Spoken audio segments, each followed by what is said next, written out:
Здравейте, дами и господа, ето ни отново с третата част на рецептата. Виждате, че се е получило идеално.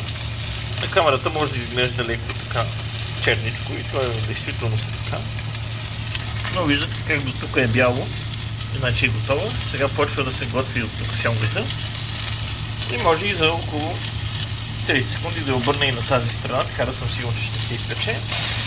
Но знаете, сьомгата е крехка риба, ни трябва чак толкова много. Буквално за около 3-4 до 5 минути от страна. Както казах, дръжте я под око, за да не избяга. И ето, live cooking.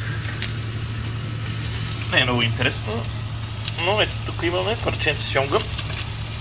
Ще го пробвам, както и това. И добре.